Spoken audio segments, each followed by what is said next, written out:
মানালিতে শুনছি বন্ধ আছে, সেজন্য কিছু বুঝতে পারছি না ওখানে আদৌ আমরা যেতে পারবো কি না।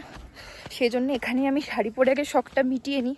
এখন যাব হচ্ছে তোমার সাহারানে। আর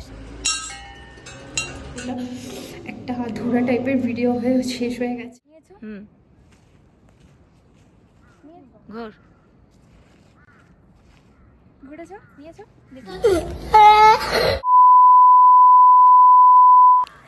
ফাইনালি এসেই ঝটপট করে খেয়ে এসে আমরা না সরি আমি শাড়ি পরেছি। এই তো গড়ান রাস্তা চলে যাব, কারণ এখন হচ্ছে একটু রিলস বানাবো। মানালিতে শুনছি বন্ধ আছে, সেজন্য কিছু বুঝতে পারছি না ওখানে আদৌ আমরা যেতে পারবো কি না। সেজন্য এখানেই আমি শাড়ি পরে আগে শখটা মিটিয়ে নিই। আজকে একটা বড় ভুল করেছে, আজকে চিটকুলে শাড়িটা পরে গেলে সুন্দর ভিডিও হতো। সে যাই হোক, এখানেও খুব সুন্দর ব্যাকগ্রাউন্ড, এখানেই আপাতত করে রাখি, হাত বলে করে রাখি।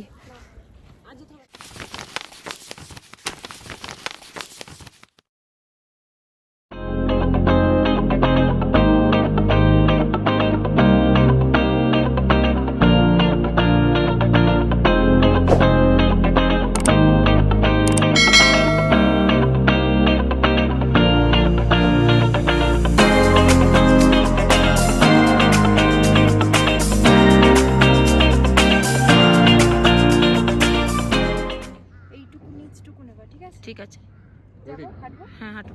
সাংলাতে হাওয়ায় শাড়ি পরে শ্যুট করার স্বপ্নটা যতটা সুন্দর ছিল, বাস্তবে ঠিক ততটাই চ্যালেঞ্জিং ছিল আমার জন্য।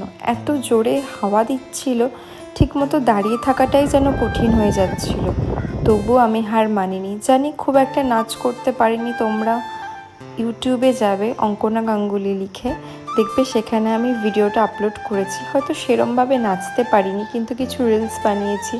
যতটুকু পেরেছি মন দিয়ে ভিডিওগুলো শ্যুট করেছি, কারণ এই সুন্দর মুহূর্তগুলো শুধু নিজের জন্য নয়, তোমাদের সবার সঙ্গে ভাগ করে নিতে চেয়েছিলাম, তাই করেছি। যতই আমি সকালবেলা বরফ ঘেটে আসি না কেন, আমার ইচ্ছে ছিল বরফে ফটো তুলবো, বরফে শাড়ি পরবো, যেটা সত্যিই আজ চিটকুলে গেলে সত্যিই হয়ে যেত, যেটা আমি করিনি বা বুঝতে পারিনি যে এত কাছে আমরা তাড়াতাড়ি ব্যাক করব বা এতটা ঠান্ডা লাগবে না। সত্যি কথা বলছি, এত দিনে মানে রয়েছি পাহাড়ে, কাজাতে সবথেকে বেশি কষ্ট হয়েছে। এছাড়া এখনও অবধি কোনো জায়গায় আমার কোনো রকম কষ্ট হয়নি। আর আজকে হাওয়া এতটা জোরে ছিল, হঠাৎ করেই না আমি ফোনটা নাচ করতে করতে দেখি -17। বুঝতে পারছো তোমরা যে এই ঠান্ডার মধ্যে আমি ভিডিও বানাচ্ছি। ইভেন তোমাদের কল্পনার বাইরে যে কতটা হাওয়া দিচ্ছে, কত স্পিডে হাওয়া দিচ্ছে। আর তাও আমার মনে হচ্ছে যে এই কষ্টের মাঝেও প্রতিটা শটের মাধ্যমে একটা আলাদা আনন্দ ছিল। আর সেই কারণে এই শ্যুটটা খুব স্পেশাল, কারণ পাহাড়ে শাড়ি পরে এর আগেও আমি ভিডিও বানিয়েছি, কিন্তু এরম টাইপের শাড়ি শুধুমাত্র আমি পাহাড়ের জন্যই কিনেছি, আসবো বলে কিনেছি। তো সেখানে দাঁড়িয়ে আজকে আমি শাড়িটা সেরকম একটা এখন পরা সত্ত্বেও পরে থাকতে পারলাম না, কারণ অত্যাধিক হাওয়া দিচ্ছে।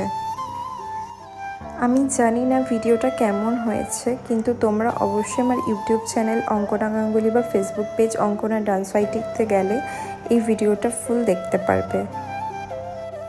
দুপুরবেলার শ্যুটটা কেমন একটা অদ্ভুতভাবে হয়ে ভেবেছিলাম যে ঘরে চলে যাব, কারণ এত ঠান্ডা, এত ঝোড়ো হাওয়া। কিন্তু ঘরে এসে মনে হলো যে কালই তো আবার চলে যাব সাহারানপুরে, তাহলে অন্তত আজকে একটুখানি ঘুরে নিই মার্কেটটা। সবথেকে বড় বিষয় হচ্ছে আমার প্রিয় কফিটা খেয়ে আসি।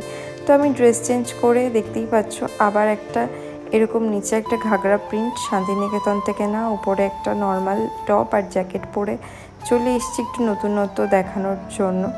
আর সত্যি কথা বলতেই বিকেলটা পাহাড়ের খুব সুন্দর, কোনো নির্দিষ্ট গন্তব্য নয়, কিন্তু পাহাড়ের রাস্তায় হাঁটার চারপাশে সৌন্দর্যটা উপভোগ করার, প্রতিটা মুহূর্তকে মন ভরে অনুভব করা।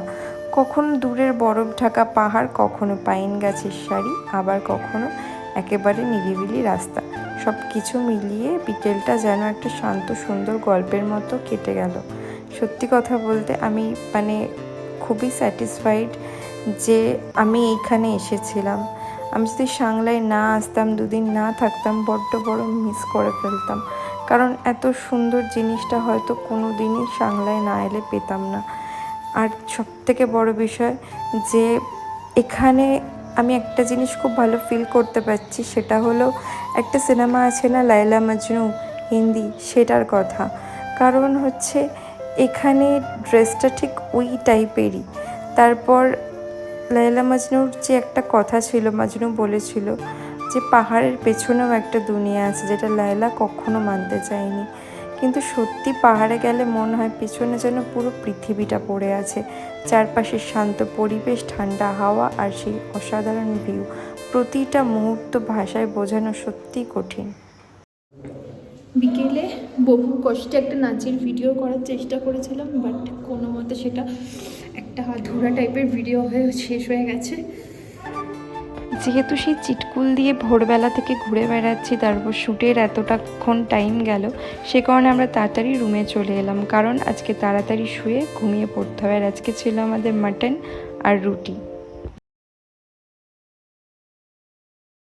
Welcome back to my channel. Good morning তোমাদের। তো আমরা এখন আছি হচ্ছে সাংলাতে, আর আমার আউটফিটটা আজকে দেখো কেমন হয়েছে অবশ্যই আমাকে জানাবে। আর আমরা এখন এখান থেকে বেরিয়ে যাব, ব্রেকফাস্ট করা আমাদের হয়ে গেছে। আমরা এখন যাব হচ্ছে তোমার সাহারানে, আর সাহারান যাওয়ার আগে হয়তো একটা স্পট আমরা দেখব, সেটা কি দেখবো সেটা আমি ওখানে গিয়ে তোমাদের দেখাবো। তো চলো ব্লগটা স্টার্ট করা যাক। পাহাড়ি রাস্তায় নতুন নতুন ভিউ আর নতুন নতুন একের পর এক সুন্দর মুহূর্ত যেন আমার জন্য অপেক্ষা করছিল। আর সত্যি বলতে এই কদিন ধরে এত সুন্দর সুন্দর রাস্তা, এত সুন্দর সুন্দর ভিউ আর পাহাড়ের এক অপরূপ দৃশ্য দেখতে দেখতে না নিজেকে আজকাল মনে হচ্ছে আমি যেন নায়িকা। এই যে 12-13 দিন হতে চললো আমরা এখানে আছি পাহাড়ে, মনে হচ্ছে যেন মানে একটা আলাদাই এখানে আমি যেন স্বর্গে বাস করছি। এত সুন্দর প্রকৃতি যেন সেজে দাঁড়িয়ে আছে। এখানে যে মন্দিরটায় আমরা এখন এসেছি, এখানে প্রসাদটা তোমাদের দেখালাম, এত অদ্ভুত একটা সুন্দর খেতে ছিল, মানে ঘি দিয়েছিল ভেতরে অল্প, এইটুকু বুঝতে পেরেছি, আর কিসমিস ছিল, অসম্ভব সুন্দর ছিল খেতে। তো আমরা এখন উঠে যাবো গাড়িতে, উঠে টান টান হোটেলে ঢুকে যাবো। আজকের ব্লগটা এখানেই শেষ করছি, কিন্তু আমার পাহাড়ের গল্প কিন্তু এখনও শেষ হয়নি। খুব তাড়াতাড়ি সাহারানপুরে ব্লগ নিয়ে ফিরছি। তো চলো টাটা, দেখা হবে নেক্সট ব্লগে।